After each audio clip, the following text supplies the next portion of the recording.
Walang ya ka, bata. Hindi ko inaasahan na matutuhan mo agad ang orasyon. Hindi pwede. Hindi pwedeng matalo mo ako ng ganito lang. Wala ka nang magagawa pa, Odong. Hindi ka na makakakilos ngayon. Tumalab na ang orasyon laban sa'yo. Ang tanging gawin mo na lamang ay ang makinig sa akin. Magsisi ka na sa mga kasalanang nagawa mo. Sino ka para pakinggan ko? Wala akong pagsisisi sa mga nagawa ko. Ang lahat ng iyon ay dapat ko lang gawin para sa plano ko. Kaya kahit napatayin mo ko, may mga susunod pa sa akin para patayin ka!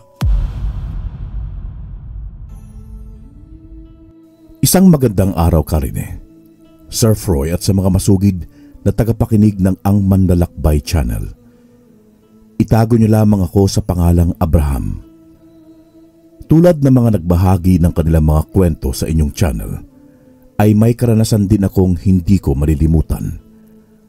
Ang buong pangyayari na aking ibabahagi sa inyo ay nangyari noong taong 1978. Sa isang liblib na baryo ng Capiz ako naninirahan kasama ang aking mga magulang at ang aking kapatid na si Lando. Bata pa lamang kami ng aking kapatid ay hindi na namin naranasan ang tunay at wagas na pagmamahal mula sa aming mga magulang hanggang sa kami ay magbinata. Madalas ay napapaisip ako kung bakit kami ipinanganak. Baka kaya kami dumating sa mundo ay para lamang maging katuwang nila sa mabibigat na gawain sa bukid. Ang araw-araw naming buhay ay umiikot lamang sa pagtatrabaho sa bukid, mula sa pagtatanim hanggang sa pag-aani ng mga mais. Minsan pa nga, sinasama kami ni tatay sa tubuhan upang gumapas ng tubo at magbuhat ng mga mabibigat na mga dahon nito. Sa sobrang bata at payat namin ng aking kapatid, halos butot balat na lang kami noon, dala na marahil ng labis na pagod at kakulangan sa pagkain. Walang araw na hindi ko nararamdaman ang hirap, pero hindi ko ito masabi sa kahit kanino. Kaya ang aking mga hinaing at sakit ay iniiyak ko na lamang ng palihim. Sabay dasal sa Diyos na sana'y magkaroon kami ng buhay na may kaunting saya, pag-asa at pagmamahal. Minsan din ay pumupunta ako sa gubat para doon magpalipas ng oras at ang maglabas ng aking saloobin tungkol sa aking mga magulang. Naisip kong marahil isinilang kami dahil yun ang gampanin ng mga anak sa mga magulang at sa buhay. Gusto ko ring mag-aral noon, subalit hindi ko magawa dahil sa kakulangan ng pera. Isa pa ay sinasabi nila nanay at tatay sa akin na wala akong mapapala sa pag-aaral at hindi ako mapapakain ng pag-aaral. Mas lalo lang daw kaming maghihirap kung pag-aaral ang uunahin namin. Dahil doon, isiniksik ko sa aking utak na wala na nga ako mapapala na iba sa buhay bukod sa pagtatrabaho sa bukid. Kung minsan din, ay pinapatapon kami ni nanay at ng aking kapatid sa gubat tuwing gabi kapag naiinis o nagagalit sila sa amin, o kaya kapag wala kaming kitang pera sa isang araw o kung nagkakasakit kami. Noong isang araw ay hindi ako nakatulong kina nanay at tatay sa bukid dahil masama ang aking pakiramdam. Kinaladkad ako ni nanay at tatay sa labas ng bahay. Dinala nila ako sa likuran ng aming bahay kung saan may gubat doon. Nakasunod naman ang kapatid kong si Lando habang umiiyak at nakikiusap kay nanay at tatay na huwag akong dalhin sa gubat. Tay! Tay! Maawa ho kayo kay kuya! Huwag niyo ho siyang dalhin sa gubat! Masama pa ho ang pakiramdam niya! Ako na lang ho! Ako na lang ang mananatili sa gubat! Ibalik niyo na lang ho siya sa loob ng bahay! Tumahimik ka, Lando! Kung hindi ka titigil dyan, isasama kita sa Kuya Abraham mo! Pero tay, bakit niyo ba ito ginagawa? Wala namang ginawang masama si kuya. May sakit po siya. Hindi ba kayo naawa sa kanya? Sinabing tumahimik ka eh. Lintik na. Nanlaki ang aking mga mata nang malakas na sinuntok ni Tatay Hemon si Lando. Marahas akong pumiglas sa pagkakahawak ni nanay sa akin at agad kong dinaluhan ng aking kapatid. Hinarap ko sa Tatay Hemon para pigilan siya. Tay, pakiusap. Huwag niyo ho siyang sasaktan, Tay. Patawad. Ako na pong bahalang kumausap sa kanya. Siguraduhin mo yan, Abraham, ha? Kung hindi, ikaw ang malalagot sa akin. Dahil sa katigasan ng ulo niyong dalawa, dito kayo sa labas matutulog ngayong gabi. Parusa yan sa pagiging tamad ninyong dalawa at suwail! Tumango ako kay Tatay Hemon bago ito naglakad pabalik sa loob ng bahay. Tinignan lang din namin kami ni nanay at bago siya sumunod sa likuran ni tatay, noong mawala na sila sa paningin ko, ay binalingan ko naman ang aking kapatid na si Lando. Umiiyak siya na nakatingin sa akin. Bakit sila ganun sa atin, kuya? Bakit mas mahalaga pa sa kanilang pera kaysa sa kalusugan mo? Bakit parang hayop ang trato nila sa atin? Hindi ko rin alam, Lando eh. Pero salamat at pinagtanggol mo ko, ha. Pasensya na. Dahil kay kuya nadamay ka pa. Wala yun, kuya. Tayong dalawa na lang din ang magkakampi. Hindi pwede na maging ako'y iiwan ka. Ikaw talaga. Doon tayo tumungo sa malaking puno. Doon tayo magpapalipas ng gabi, ha? Halika na. Tumungo nga kami ni Lando sa isang malaking punong naroon malapit sa gubat sa likuran ng aming bahay. Doon kami naupo sa lilim nun at sumandal. Mabuti na lamang at maliwanag ang buwan, kung kaya't hindi ganon kadilim ang buong paligid. Pumikit na ang aking kapatid na si Lando sa aking tabi. Ilang sandali lang ay narinig ko na siyang humihilik. Samantalang ako'y hindi ako dinadalaw ng antok. Nakikiramdam kasi ako sa paligid noon. Natatakot ako para sa kapakanan namin ni Lando. Sa tuwing nakakarinig ako ng kaluskos at tunog ng mga insekto, ay siya naman ang kaba na aking nararamdaman. Panay ang tingin ko sa buong paligid. Natatakot ako na baka anumang oras ay may aswang o mabangis na hayop ang bigla na lamang sumalakay sa amin ni Lando.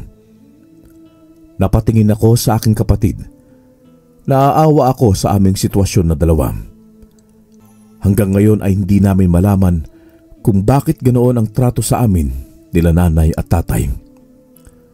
Tahimik akong umiyak at umusal ng dasal para sa aming kaligtasan.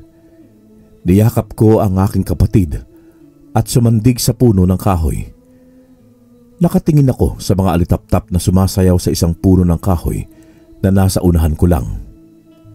Natatakot ako dahil baka may isang kapre doong naninirahan at baka naistorbo ko siya sa kanyang pagpapahinga. Nagdasal na lamang ako na walang mangyari sa aming masama ni Lando at manatiling ligtas hanggang sa sumikat ang araw. Ilang sandali ang lumipas. Nakarinig ako ng malakas na kaluskos sa hindi kalayuan. Ang kasunod nun ay ang kakaibang alulong ng aso. Nagtayuan ang mga balahibo ko sa katawan at maging batok. Napasinghap ako nang lumitaw mula sa malalagong damo ang isang napakalaking itim na aso. Bumilis ang tibok ng puso ko at hindi ako nakagalaw sa aking kinaupuan. Nanginginig ang buo kong katawan ng mga sandaling yon. Bigla ko na lamang naramdaman si Lando na hinihila ko. Noon ko lang din napansin na nagising pala siya. Nakita niya ang aswang sa aming harapan. Hinila niya ako ng malakas at sinunod sa kanyang pagtakbo. Kuya! Takbo! Dali! Aswang! Bilis! Bilis, Lando! Mabibilis ang takbo naming dalawa, pero mas mabilis sa amin ang aswang. Ang isang malaking asong itim kanina ay naging 3 na. Napausal na ako ng panalangin noon. Sumisigaw na rin si Lando ng tulong. Nagbabaka sakaling may makarinig sa amin at tulungan kaming dalawa. Ngunit mukhang wala man lamang sa aming nakakarinig na dalawa. Takbo pa rin kami ng takbo hanggang sa naabutan na kami ng 3 aswang. Hinarangan kami ni Lando at pinalibutan. Hinawakan ko naman ang aking kapatid at dinala sa aking likuran. Pinoprotektahan ko siya laban sa mga ito. Kuya, wala na tayong takas. Huwag ka mawala ng pag-asa, Lando. Lalabanan ko sila. Akong bahala sa'yo. Pero, anong laban mo sa mga aswang na yan, kuya? Ito na marahil ang katapusan natin dalawa. Hanggang dito na lang siguro tayo. Hindi mangyayari yan, Lando. Makakaligtas tayo. Kapag sinabi ko kung yumuko ka, Lando. Bakit? Anong balak mong gawin, kuya? Basta, akong bahala. Lalabanan ko ang mga lintik na aswang na ito. Pinulot ko ang isang sanga ng kahoy na naroon sa lupa at hinarap ang mga aswang. Pagkatapos kong sabihan si Lando na yumuko, ay yumuko naman siya. Tinakbo ko ang distansya namin ng aswang na malapit lang sa akin. Malakas ko itong hinampas ng sanga ng punong kahoy. Yun ang dahilan kung bakit ito nahilo. Nagwala naman ang dalawa niyang kasama at sabay-sabay na sumugod sa akin. Mabuti na lamang at nasanay na ako noon sa pakikipag-away sa ibang mga binata na umaaway sa akin. Kung kaya kahit papaano ay may alam ako sa pakikipaglaban. Tumungo ako sa pwesto ni Lando nang siya ang tangkang atakihin ng mga aswang. Hinampas ko ang 2 aswang. Umatras sila at muling umalulong. Kitang-kita ko ang galit sa kanilang mga mata. Sumalakay ang isa. Mabilis ang kilos nito, kaya't hindi ko siya napansin. Sinanggaban niya ako, pero agad ko namang hinarang ang sanga ng kahoy sa kanyang bunganga. Naputol ang sanga ng kahoy dahil sa matutulis niyang ngipin. Nanginig ang buo kong katawan nang binalingan ako ng aswang matapos nitong itapon ang sanga ng kahoy. Napapikit ako ng mariin nang sunggaban ako nito. Ngunit iminulat ko ang aking mga mata nang hindi ko maramdaman ang aswang na nakadagan sa akin. Napatayo ako nang makita ang 3 itim na asong aswang na nakahandusay sa lupa. May mga palasong nakabaon sa katawan ng mga ito at sa hinuha ko ay wala na silang mga buhay. Doon ko napansin ang isang lalaki na may magarang kasuotan. May hawak siyang pana. Nakatingin siya sa akin. Noon ko natitigan ang itsura nito. May matulis itong tenga, singkit na mga mata na kulay berde at kulay tansong balat. Napaatras ako nang mapagtanto kong hindi ito simpleng nilalang lang. Sino ka? Hindi ka tao. Hindi ka rin aswang. Anong klase kang nilalang? Huwag kang matakot sa akin, bata. Isa akong lambino. Ako ang diwatang lalaki na nangangalaga sa kagubatang ito. Kanina ko pa kayo pinagmamasdan ng iyong kapatid hanggang sa habulin kayo ng mga aswang. Araw-araw kitang sinusubaybayan sa tuwing dumaraan kayo rito sa gubat at sa tuwing iniiwan ka rito ng iyong mga magulang. Mukhang galit na naman ang mga magulang mo sa inyong magkapatid. Hindi ko alam ng mga sandaling yon kung bakit naging panatag ang loob ko habang nakatitig sa lalaking diwata. Alam kong hindi siya normal na tao lang at isa siyang tagapangalaga ng gubat na yon. Pero wala akong maramdaman na pangamba mula sa kanya. Sa halip ay mas naging panatag ang aking loob. Idagdag pa na iniligtas niya kaming dalawa ng aking kapatid mula sa 3 aswang. Huminga ako ng malalim sa kabinalingan ng aking kapatid na si Lando. Walang malay ang kapatid ko nang lapitan ko siya. Natutulog lamang siya, Abraham. Huwag kang mag-alala. Ligtas siya. Bukas ay magigising din siya. Ginawa ko siyang patulugin para makausap kita ng masinsinan. Salamat sa tulong mo. Kung hindi dahil sa'yo, baka napatay na kami ng kapatid ko ng mga aswang. Saka bakit mo ako kilala? Ikaw, anong pangalan mo? Saka bakit mo naisipan na magpakita sa akin? Ang pangalan ko ay Ambi. Matagal na kitang kilala, Abraham. Kilala na kita noong bata ka pa. Noon pa'y gusto ko na talaga sa iyong makipagkaibigan. Nakikita ko may maganda kang kalooban at kabutihang asal. Pinapahalagahan mo ang mga taong mahal mo sa buhay at handa ka rin tumulong sa iyong kapwa. Wala namang problema sa akin na maging kaibigan ka, Ambi. Masaya ako dahil may isang katulad mo ang naninirahan sa gubat na ito. Maraming salamat sa pagtanggap sa akin, Abraham. Ngunit hindi lang yun ang sadya ko ng pagpapakita ko sa iyo. Ha? Anong ibig mo sabihin? Huwag mong sabihin na isasama mo ako sa mundo mo. Hindi ako papayag. Hindi ako sasama sa iyo. Hindi yun ang gusto kong mangyari, bata. Hihingi ako sa iyo ng tulong. Tulong na alam kong ikaw lang ang makakagawa. Anong tulong? Pinagmasdan ni Ambi ang buong gubat. Naglahong bigla ang pana niyang hawak. Sa mga sandaling yun, hindi ko alam kung nababaliw na ba ako o hindi. Naisip ko na lang na baka wala na ako sa tamang pag-iisip at kung ano-ano na lamang ang nakikita ko. Pero nang kusutin ko naman ang aking mga mata, naroon pa rin si Ambi na natili siyang nakatayo. Nasa panganib ang mga tao sa inyong baryo, Abraham. May mga nilalang na gustong maghasik ng lagim sa nayon at sirain ang gubat na ito. May mga aswang ding may masamang balak para manirahan dito sa inyong baryo. Para pigilan sila, ay kinakailangan ko ng iyong tulong. Pero gusto ko mang tulungan ka. Pero wala akong kakayahan na labanan ang mga nilalang na sinasabi mo. Isa lamang akong tao. Wala akong laban sa kanila. Saka bakit ako? Marami namang dumaraan dito sa gubat ah. Baka pwede kang pumili ng mas malaki sa akin. Yun talaga na may kakayahan na ipagtanggol ka. Umiling siya sa akin at muling ngumiti. May kinuha siyang isang bagay mula sa kanyang kwintas na suot. Isang maliit na bato yon na kulay berde. Nanlaki ang aking mga mata nang makita yung umiilaw habang ibinibigay niya yon sa akin. Yan ay ang aking mutya, Abraham. Nagbibigay yan ng swerte sa kung sino mang tagapangalaga ang pagbibigyan ko niyan. Nagbibigay rin ito ng kakaibang lakas sa tagapangalaga, bagsik sa pakikipaglaban at lakas ng pangangatawan.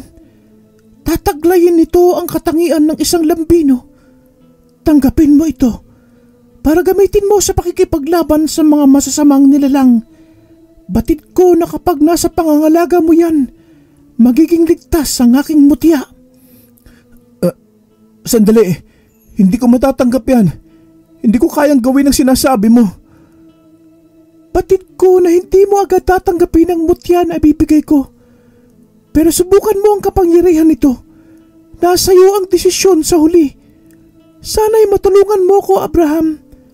Gamitin mo ang mutya sa kabutihan at tama para puksain ang masasamang nilalang na gustong kunin yan at maghasik ng lagim. Kumuyom ang kamao ko habang nakatitig sa mutya na hawak ni Ambi. Nagtatalo ang puso at isipan ko kung tatanggapin ko ba yon o hindi.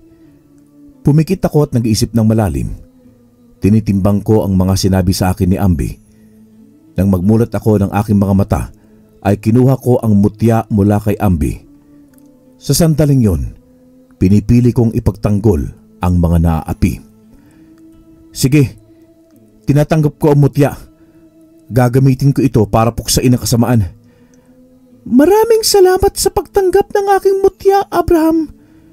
Ngayong nasa iyo ang mutya, ay huwag mo itong ipapalam sa iyong mga magulang at maging sa iyong kapatid. Bakit hindi pwede? Sapagkat masama ang kanilang mga budhi. Ikaw lamang ang nakitaan ko na may busilak na puso. Kaya binibigay ko ito sa iyo. Dahil alam kong mapapangalagaan mo ang aking mutya. Naawa ko sa iyo, Abraham. Kung kaya't binibigyan kita ng isang pagkakataon na mabago mo ang iyong buhay. Napatingin ako sa mutya na nasa aking palad.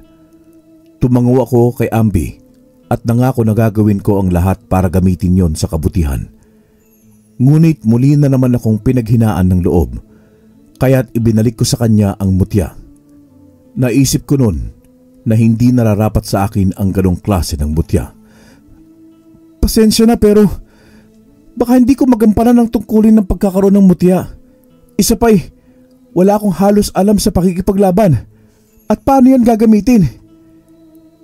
Hinawakan ni Ambi ang aking kamay at muling ibinalik sa aking palad ang mutya. Pumikit siya at mainusal na isang dasal na hindi ko maintindihan.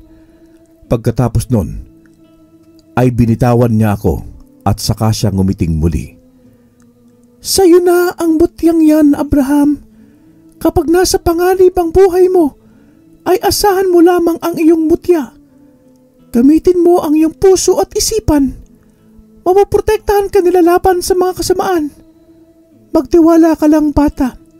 Hindi ka pababayaan ng aking mutya. Isa pa'y, nasa paligid lamang ako at gagabayan kita. Muli pa sana akong tatanggi nang unti-unti na siyang naglaho na parang bula. Napatingin ako sa mutya na aking hawak at ganoon na lamang ang kakaibang enerhiyang nararamdaman kong lumukob sa aking buong katawan. Hinawakan ko yon ng mahigpit at isinuot sa aking leeg. Itinago ko yon sa ilalim ng aking suot na damit. Kinabukasan ay nagising ako sa mga huni ng ibon at iba pang hayop sa gubat. Akala ko noong una ay panaginip lamang ang lahat ng nangyari kagabi, ang tungkol kay Ambi at sa mutya.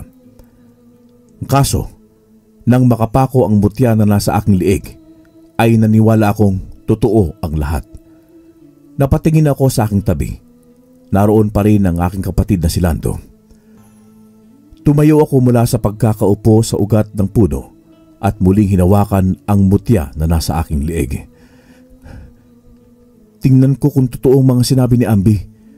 Kung swerte ka nga at magagamit ko laban sa mga masasamang nilalang. Binalingan kong muli ang aking kapatid at ginising na. Noong magising na si Lando, ay sabay na kaming dalawang umuwi ng bahay. Pagdating namin sa bahay, ay binati namin si nanay at tatay. Subalit hindi nila kami binati pabalik. Binalingan ko naman ang aking kapatid na si Lando. Ngumiti ako sa kanya at niyakap siya ng mahigpit.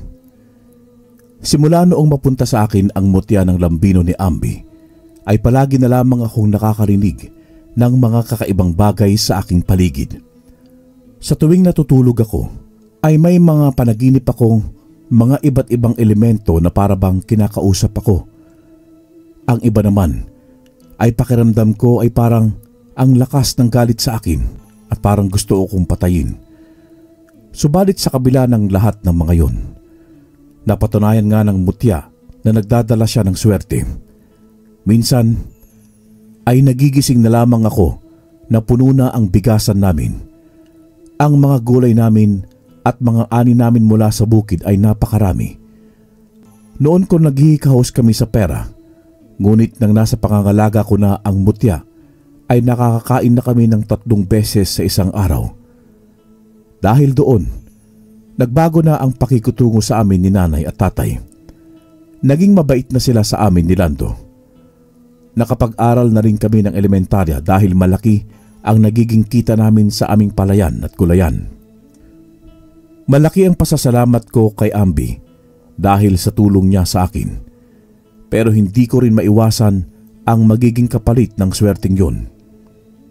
Isang araw, ay tumungo ako sa gubat para dalhan ng alay si Ambi. Mga sobra sa gulay na inani namin at isang baso ng bigas. Hinandog ko yon sa kanya bilang pasasalamat sa biyayang natatanggap ko. Kaya kahit hindi na siya nagpapakita sa akin, ay ipinagpapatuloy ko pa rin ang pagdalaw sa kanya. Yun ay dahil bilang pagtanaw ng utang na loob at ang pasasalamat na rin sa biyaya niyang ibinigay sa akin noon. Matapos kong magdasal at mag-alay ay naisipan ko nang umuwi. Ngunit bigla akong natigilan sa aking paghakbang nang may isang nilalang na lamang ang bigla na lamang lumitaw sa gubat. Dumilim bigla ang paligid at naggalawan ang mga sanga ng punong kahoy. Tinitigan ko ang nilalang na nasa aking harapan. May mga mapupulang mata ito. Para itong isang kalabaw, subalit nakakatayo tulad ng isang tao. Umuusok ang kanyang ilong habang nakatingin sa akin. Unti-unti akong umatras habang hawak-hawak ko ang mutyang nakasabit sa aking liig. Naalala ko yung bilin sa akin ni Ambi na kailangan ko yung protektahan mula sa mga masasamang nilalang na gustong kunin yun mula sa akin. Anong kailangan mo sa akin? Bakit ka nagpakita? Sa halip na sagutin niya ako, ay mabilis itong tumakbo papunta sa aking direksyon. Kumuyom ang aking kamao. Sinusubukan kong maging malakas at matatag sa sandaling yun. Humugot ako ng malalim na hininga at mabilis na tumakbo palayo sa nilalang. Sa takot ko'y agad ako nagkubli sa isang malaking puno.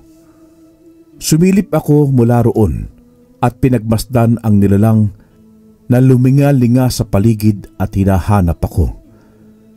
Napapikit ako ng mariin at taimtim na nagdasal na sana'y hindi ako pabayaan at hindi ko hayaan na mapatay nito. Pagkatapos kong dasalan ng Latin ang mutya ng lambino, ay naglaho ang takot na naramdaman ko sa aking dibdib. Napalitan yon ng tapang at determinasyon na matatalo ko ang nilalang. Lumabas ako mula sa aking pinagkukublihan at tuluyang hinarap ang masamang nilalang. Tumigil siya sa paghahanap nang maramdaman niya ang presensya ko. Hindi ko alam kung paano ito lalabanan, pero ang pakiramdam ko ay tinutulungan ako ng aking mutya. Lumakas ang aking buong katawan at tumalas ang aking isip. Alam ko kung anong kailangan mo mula sa akin. Gusto mong kunin ang mutya ng lambino, pero hindi ako papayag na makuha mo ito sa akin. Handa kitang labanan. Kaya kitang mapigilan sa masama mong balak. Kumuha ako ng isang putol na sanga ng kahoy sa lupa at hinawakan ko yon ng mahigpit. Nakahanda na ako sa mga sandaling yon sa pagsugod sa akin ng malaking nilalang na parang isang toro. Maya-maya ay nagsisipa ito habang umuusok ang kanyang ilong at mabilis na tumakbo papunta sa akin. Hinanda ko ang hawak kong kahoy para hambalusin siya. Hindi ko inaasahan ang aking pagiging maliksi noong tumalon ako ng mataas at hinampas ko sa ulo ang nilalang gamit ang isang kahoy. Napaatras ito at umatungal sa sakit. Ngunit lalo pa siyang nagalit at muling sumugod sa akin. Hindi ko rin maintindihan kung paano ko nagawang maging mabilis sa pag-iwas sa kanyang mga atake. Isang sipa ang aking pinakawalan, dahilan para tumilapon ito sa hindi kalayuan. Pagtingin ko sa nilalang ay wala itong malay na bumagsak sa lupa. Ilang sandali pa'y nakaramdam ako ng malakas na simoy ng hangin at kakaibang presensya sa aming likuran. Paglingon ko ay naroon si Ambi habang nakangiti sa akin. Kumusta ka, Abraham? Ayos ka lang ba? Pasensya ka na. Maraming mga masamang nilalang ang gustong kunin mula sa iyo ang mutya. Gusto nilang maging mas malakas at pagharian ang buong kagubatan. Ayos lang ako, Ambi. Huwag kang mag-alala. Gagawin ko ang lahat para maprotektahan ang nayon na ito at ang mutya mula sa kanila. Kung ganon, ay tanggapin mo itong pana. Magagamit mo yan sa pakikipaglaban at ipagtanggol ang iyong sarili. Ibinigay niya sa akin ang kanyang pana bago ako tinapik sa aking balikat. Kinuha ko, saka ko yon pinakatitigan. Naramdaman ko na konektado yon sa aking mutya. Maraming salamat dito, Ambi. Asahan mong gagamitin ko ito ng tama. Pakakaingatan ko rin ito para hindi masira. Asahan ko yan, aking kaibigan. Alagaan mo ang aking mutya at ang pana. Sa ganoon, magtatagumpay ka sa lahat ng pagsubok at labanan na darating. Pagkatapos yung sabihin ni Ambi, ay muli na naman siyang naglaho sa aking harapan. Noong umuwi ako sa bahay ay pinag-isipan ko ng mabuti kung paano ko poprotektahan ng mutya. Alam ko na hindi lang yung nilalang na masama ang makakalaban ko, kundi may mga parating pa. Naghihintay lamang sila ng magandang panahon para salakayin ako. Simula noon ay parati na akong nag-iensayo sa likuran ng aming bahay. Minsan ay naabutan pa ako ng aking kapatid. Kuya, anong ginagawa mo? Pansin ko, madalas ang pag-iensayo mo kung paano makipaglaban na. Nagsasanay lang ako, Lando. Gusto ko maging malakas, lalo na't palagi tayo nagbubuhat ng mga sako-sakong palay at gulay. Isa pa, kung sakali man na may makaaway tayo, may laban tayo sa kanila. Lalo na kapag muli na naman tayong salakayin ng mga aswang. Tama ka, kuya. Turuan mo din ako kapag hindi ka naabala, ha? Gusto ko rin matuto sa pakikipaglaban na ipagtanggol ko rin ang aking sarili. Tumango ako bilang pagpayag sa gusto ni Lando. Gustong-gusto ko nang sabihin sa kanya ang tungkol sa mutya. Subalit hindi ko pa rin sa kanila pwedeng sabihin ang tungkol doon. Mahigpit na bilin sa akin ni Ambi na dapat ako at siya lamang ang makakaalam sa bagay na yon. Ang hindi ko lang talaga matanggap noon ay ang makasalamuha ang mga kakaibang nilalang. Kinakailangan ko na talaga ng buong tapang para sa aking sarili. Nang sa ganon ay hindi na ako matatakot pa. Minsan din ay pakiramdam ko maraming mga nakakatakot na nilalang ang sumusunod sa akin sa paaralan. Itinuring ko na lamang na normal ang lahat kahit na ang alam ko naman na hindi. Lalo pa at ang iba talaga ay nagpapakita sa akin. Nagpapanggap na lamang ako na hindi ko sila nakikita o nararamdaman dahil sa takot na baka masabihan akong baliw ng mga kaklase ko. Isang araw, gabi na akong umuwi dahil sa tinapos naming proyekto ng aking mga grupo sa paaralan. Papasok na sana ako sa aming baryo nang maramdaman ko na parang may nakasunod sa akin at may nagmamasid sa bawat galaw ko. Humigpit ang pagkakahawak ko sa aking bag kung saan nakasilid doon ang panang ibinigay sa akin ni Ambi. Binuksan ko yon saka kinuha roon ng pana. Hindi nagtagal ay nakakarinig ako ng kaluskos sa paligid. Tinalasan ko ang aking paningin at maging pakiramdam. Lumabas na kayo sa pinagkukublihan nyo! Huwag na kayo magtago pa! Alam kong sinusundan nyo ako kanina pa! Lumabas na nga ang dalawang aswang sa kanilang pinagtataguan. Hindi ito tulad ng aswang na sumalakay noon sa amin ni Lando. Kakaiba ang lahi ng aswang yon. May malalaki silang katawan. Puno ng itim na balahibo ang kanilang buong katawan. May mabalasik na mapupulang mga mata at matatalim na mga ngipin. Anong kailangan nyo sa akin?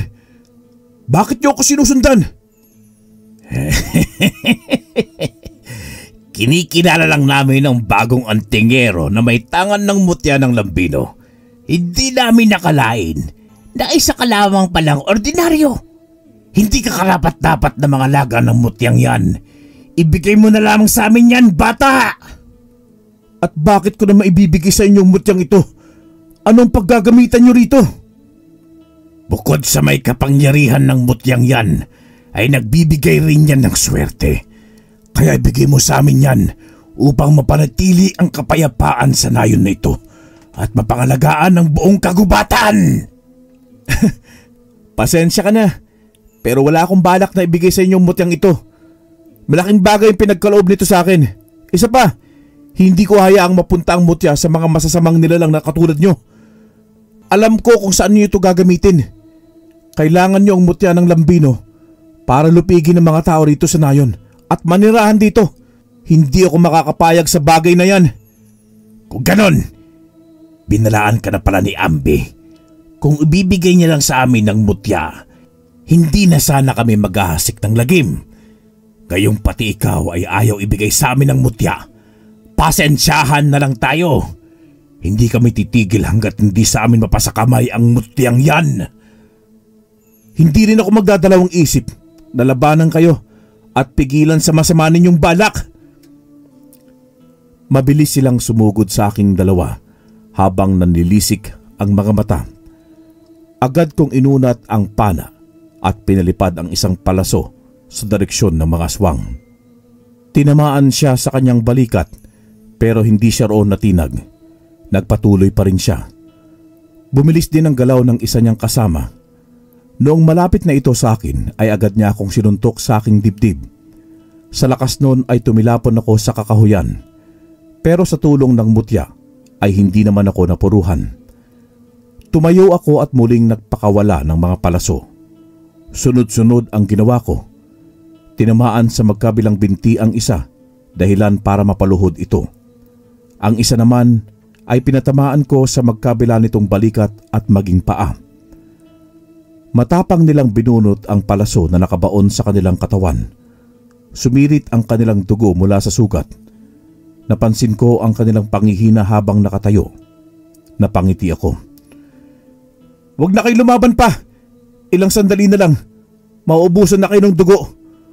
Kung hindi pa rin kayo susuko, mamamatay kayo gamit ang mga palaso." "Wala kaming pakialam sa balak mong gawin. Gusto ko naming mawala nang kami na ang makahawak ng mutya." Kahit na nangihina ay sumugod pa rin silang dalawa sa akin. Mabibilis ang kilos ng dalawang aswang, pero sa tulong ng mutya ng lambino ay nasusundan ko ang kanilang mga galaw. Iniwan ko muna ang aking pana at naisipan kong kalabanin ko sila sa pamamagitan ng aking lakas. Nararamdaman ko ang pagdaloy ng kapangyarihan ng mutya sa aking buong katawan.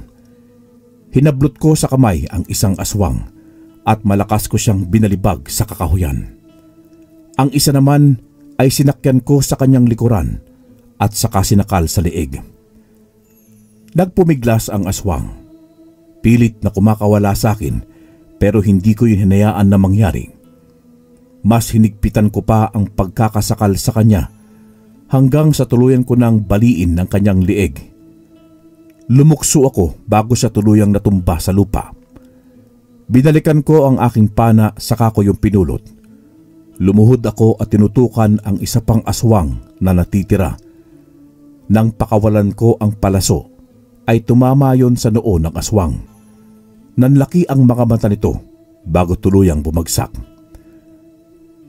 Tumayo ako mula sa pagkakaluhod at tinignan ang dalawang aswang na noon ay wala ng buhay. Humigpit ang pagkakahawak ko sa aking palaso. Alam kong hindi lang sila ang makakalaban ko, kundi marami pang darating na kalaban. Kinakailangan kong paghandaan ang pagdating nila. Hindi sila madaling patumbahin. Malakas sila at mabilis kong kumilos. Huminga ako ng malalim at tinignan ang aking hawak na palaso. Kinakailangan ko ring tatagan ang aking sarili. Pinulot ko ang aking bag at umuwi na ng bahay. Pagdating ko sa bahay ay nagulat na lamang ako nang makita ang mga gulay at palay sa aming sala. Napatingin ako kina nanay at tatay na abala sa paglalagay ng mga ito sa sako. Inaasahan ko na ang bagay na yon. Mukhang alam ni Ambi na may magagawa na naman akong mabuti, kung kaya't biniyayaan na naman ako ng swerte dahil sa aking mutya. Tumungo ako sa aking silid. Pagkatapos kong magpalit ng aking damit, ay tumungo agad ako sa altar at lumuhod sa harap nun. Nag-alay ako ng panalangin sa mahal na may kapal at nagpasalamat sa biyayang binigay niya sa aming pamilya. Humingi rin ako ng tulong sa kanya na bigyan niya ako ng lakas para harapin ang mga paparating na pagsubok. Nang matapos ko manalangin, ay dinasalan ko pa rin ang aking mutya upang mas lumakas yun. Hating gabi, sa kalagitnaan ng aking pagtulog, ay nakarinig ako ng kaluskos mula sa labas. Nakita ko ang aninong dumaan sa bintana ng aking silid.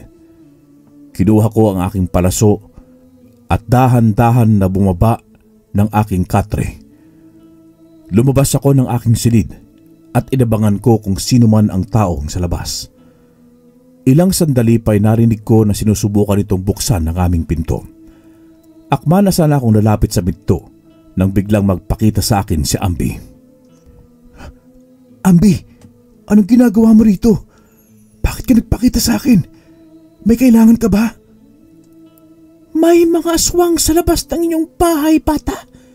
Plano nilang wasakin ang bahay ninyo at patayin ang buo mong pamilya para lamang makuha ang mutya mula sa iyo. Gusto nilang makuha para magtagumpay sila sa kanilang masamang plano. Kailangan mo silang pigilan at labanan. Hindi ko inaasahan na ganito kahalaga ang mutya mo sa lahat ng mga nilalang, Ambi. Napagtanto kong kung bakit mo gustong ibigay ito sa akin para protektahan ko ito at talunin ang mga masasamang nilalang na may masamang intensyon. Huwag kang mag-alala dahil isa na akong antingero. Hindi ko sisirain ang pangako ko sa iyo. Lalabanan ko sila sa abot ng aking makakaya. Maraming salamat sa tulong mo, Abraham. Dahil sa mga ginawa mo'y napanatili mong maayos ang nayon na ito. Huwag kang mag-alala. Akong bahala sa pamilya mo para protektahan sila laban sa mga aswang na nasa labas. Ipagkakatiwala ko sa iyong aking pamilya, Ambi. Tandaan mo ang orasyon at ang dasal na itinuro ko sa iyo. Yan ang magbibigay ng lakas sa mutya upang gisingin ang tunay na kapangyarihan nito. Hindi ka nila magagapi. Taglay mo ang aking mutya. Tumango ako kay Ambi nang marinig ang sinabi niya. Itinaas niya ang kanyang kamay sa ere at may inusal siyang mga salita na hindi ko maunawaan. Pagkaraan ng ilang sandali ay lumiwanag ang kanyang palad at tumungo ito sa silid ng aking mga magulang at ng kapatid na si Lando. Binigyan ko ng pananggalang ang iyong buong pamilya. Hindi na sila malalapitan o makikita ng mga kalabang aswang. Halika na, Abraham. Kailangan natin pigilan ng mga aswang sa labas ng pamumuno ni Odong. Sino si Odong? Si Odong ang kinikilalang hari ng mga aswang na naninirahan dito sa inyong nayon, na siyang nagtatago sa mga kagubatan at kadiliman. Matagal na niyang inaasam ang mutya ko para pagharian ang buong mga nilalang na naninirahan dito. Plano niyang patayin ang lahat ng mga tao rito upang gawin niyang kampon ang mga maninirahan dito.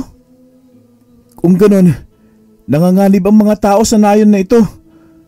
Oo, ngayong nalaman na niya na ibinigay ko sa iyo ang mutya ay labis ang kanyang galit. Hindi sila basta-bastang aswang lang katulad ng mga aswang na nagpapalit ng anyo. Sila ang mga aswang na nanggaling sa ikalaliman ng lupa. Ang mga aswang na nagbibigay ng sumpa sa mga tao para maging aswang sa pamamagitan ng itim na bertud. Kapag mawala sila, mawawala rin ang sumpang yun. Huwag kang mag-alala, Ambi. Gagawin ko ang lahat para patayin silang lahat. Tulungan mo akong magapi sila. Mabilis kaming lumabas na dalawa ni Ambi sa aking bahay. Tama nga ang sabi sa akin ni Ambi. Napakaraming mga aswang ang nakaabang sa labas. Tulad ito ng mga aswang na napatay ko kanina. Nagalit sila nang makita ako at kasama ko si Ambi. Isang aswang ang may puting buhok ang nagsalita. Base sa anyo at kakaibang aura nito ay masasabi kong ito si Odong, ang hari ng mga itimang aswang. Ambi, isa kang taksil. Ibinigay mo sa isang tao ang mutya na siyang pinapahalagan ng mga nilalang. Anong magagawa ng antingero para kalabanin kami? Hindi mo alam kung anong sinasabi mo, Odong. Hindi ako nagkamali sa pagpili sa kanya. Siya ang makakatalo sa inyo at makakapagpigil sa masama ninyong hangarin. Labas tanganan. Walang kakayahan ng antigerong yan laban sa amin. Hindi niya kami kaya. Oy, bakit hindi natin subukan? Nang sa ganun ay malaman ninyo kung anong kaya kong gawin. Huwag kang mayabang, sampid na tao. Wala ka sa kalingkingan namin. Umaasa ka lamang sa lakas ng mutyang bigay sa'yo. Yun lang ang pagkakaalam mo. Pero hindi mo alam ang kayang gawin ng isang antingero. Oras na sapian siya ng lakas ng isang mutya. Galit na galit siyang sumigaw nang marinig ang sinabi ko. Nilingon ko si Ambi at tumango siya sa akin. Lumitaw ang isang pana sa kanyang mga kamay at nagsimula na siyang magpakawala ng mga palaso. Mabibilis ang mga kilos niya at nasusundan ang galaw ng mga aswang. Nasa 5 na ang napatumba niya, kaya't kumilos na rin ako. Tumakbo patungo sa akin ng mga kampon ni Odong. Base sa kilos ng mga ito ay ako ang kanilang puntirya. Nasa akin ang mutya kung kaya't ako ang kanilang uunahin na pabagsakin. Nagpalipad ako ng palaso patungo sa mga aswang. Tinamaan ang mga ito sa kanilang noo, dahilan para sunod-sunod silang nagbagsakan. Akma sana ulit akong tatakbo nang maramdaman ko ang paghila sa akin ng isang aswang at hinagis ako sa kakahuyan. Ramdam ko ang pagkakatama ng aking likod sa punong kahoy, pero wala akong maramdamang sakit. Tatayo na sana ako nang sipain ako ng aswang na lumapit sa akin. Nabitawan ko ang pana. Kinuha yon ng aswang sa kanya mabilis na binali, pero hindi niya magawa-gawa. Oy! Hindi mo yan masisira! Bigay sa akin yan ni Ambi! Kaya kahit anong gawin mo riyan, wala kang mapapala! Tuluyan na akong tumayo at malakas na sinipa ang aswang. Tumilapon siya at bumagsak sa isang punong kahoy. Ngunit hindi siya natinag at muling tumayo. Sabay kaming sumugod sa isa't isa at sinunggaban niya ako. Kinuha ko ang maliit na punyal sa aking bewang at mabilis ko yung itinarak sa kanyang lieg. Nanlaki ang mga mata niya habang nakatingin sa akin. Kaya ng sabi ko, hindi niyo ako maisahan. Dahil isa na akong antingero. Nagpumiglas siya habang nanginginig. Ilang sandali pa'y tumigil siya sa paghinga. Binitawan ko siya at muling binalik ang punyal sa aking bewang. Pinulot ko ang aking pana at bumalik sa kinaroroonan ni Ambi. Marami na siyang napapabagsak, kung kaya't tinulungan ko na siya. Habulin mo si Odong Abraham. Tumungo siya sa mga kabahayan upang maglagay ng sumpa sa mga tao. Kailangan mo siyang pigilan. Pero paano ka? Marami pang natitirang mga kampon si Odong. Ako ang bahala sa kanila. Ikaw lang ang makakatalo kay Odong dahil tangan mo ang mutya. Tandaan mo, sa noo mo siya o sa leeg puntiryahin at paniguradong mapapatay mo siya. Pero hindi siya madaling kalabanin. Gawin mo ang lahat para mapatay mo siya. Susunod ako kapag matapos ako nito. Sige, akong bahala sa kanya. Mag-iingat ka! Mabilis akong tumakbo at agad na sinundan si Odong sa dinaanan nito. Dinala ako ng mutya sa isang bahay na malapit lamang sa amin. Nakita ko si Odong na nakasilip sa isang bintana at may kung anong itim na usok siyang pinapalabas sa kanyang bunganga. Hindi na ako nagsayang ng oras at agad ko siyang pinanam. Sinigawan ko siya kaya't naagaw ko ang kanyang atensyon. Hoy! Akong hanapin mo! Huwag mo nang gawan ng masama mga tao rito sa baryo! Ibigay mo na lang kasi sa akin ang mutya. Nang sa ganon, matapos na ang problema mo, bata. Hindi ka na rin mahirapan pang kalabanin ako. Hindi ko gagawin yan at hindi ko hayaang makuha mo ito mula sa akin! Galit na sumugod sa akin si Odong. Mabilis ang kilos niya at halos hindi ko siya masundan ng tingin. Bago pa ako makakilos ay nasipa na niya ako sa aking dibdib.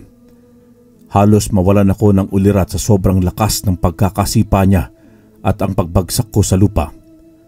Tumayo ako agad at saka ko siya pinana. Pero naiiwasan niya ang lahat ng atake ko. Totoo nga ang sinabi sa akin ni Ambi na malakas at mahirap na kalaban si Odong. Nang malapit na si Odong at akma na sana niya akong ulit nasisipain nang yumuko ako. Tumama ang paa niya sa isang puno ng kahoy. Kinuha ko ang pagkakataon na yon para panain siya sa kanyang likuran. Bumaon ang palaso sa kanyang likuran pero agad din naman niya yung binunot. Walang laban niyang palaso mo sa akin, bata. Huwag ka nang magsayang na gamitin yan. Tumahimik ka, aswang! Huwag mo akong pagsasabihan ng kung anong dapat kong gawin. Lalabanan kita sa paraang gusto ko, sa paraang matatalo kita! Ang lakas ng loob mo, pero wala ka namang lakas para mapatumba ko. Walang silbi ang mutya kung ang tagapangalaga ay isang mahina. Ngumisi ako kay Odong bago ko kinuha ang punyal sa aking bewang. Mahigpit ang pagkakahawak ko roon. Naisip ko kung hindi siya natatablan ng palaso ay naiiwasan niya ito, ay lalabanan ko siya ng malapitan. Ang punyal na lang din ang pag-asa ko.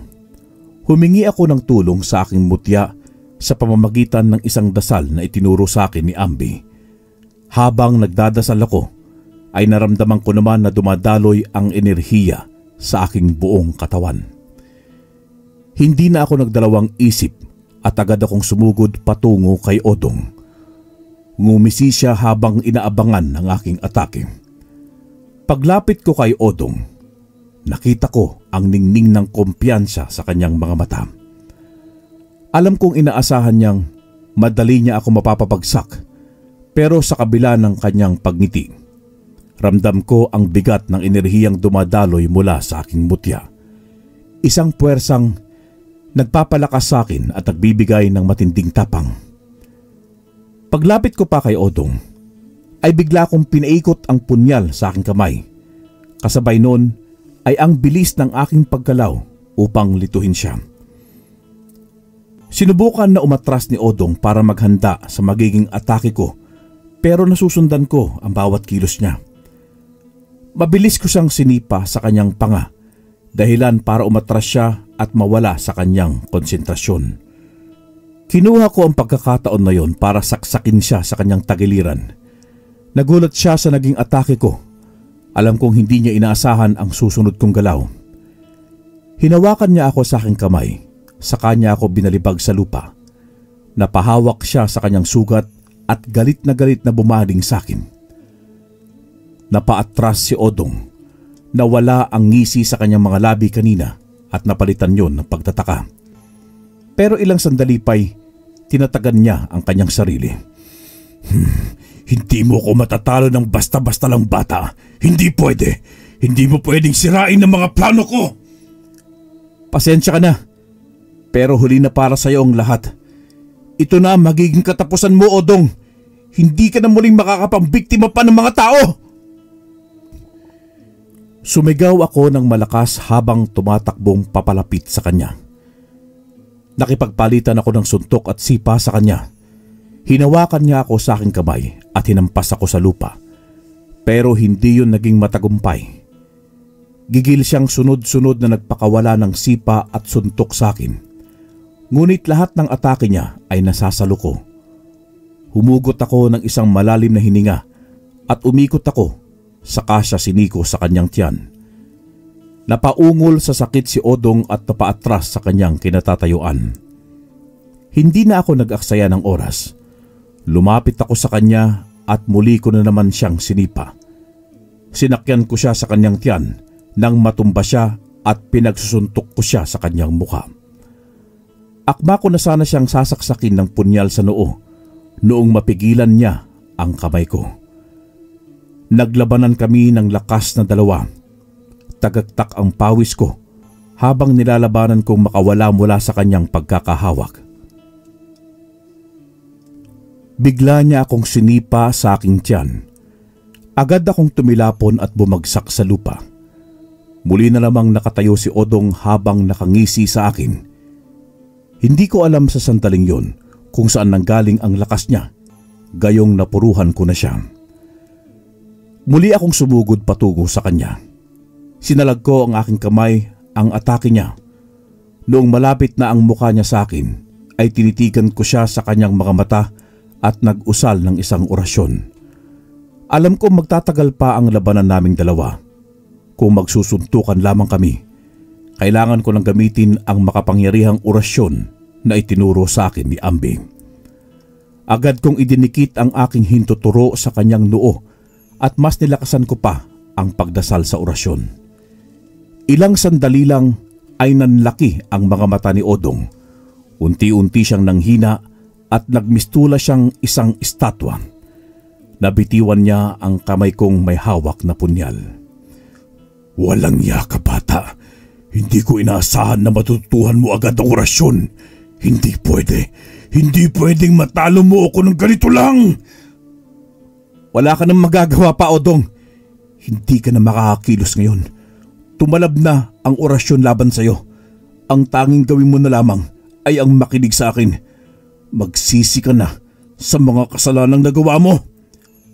Sino ka para pakinggan ko? Wala akong pagsisisi sa mga nagawa ko.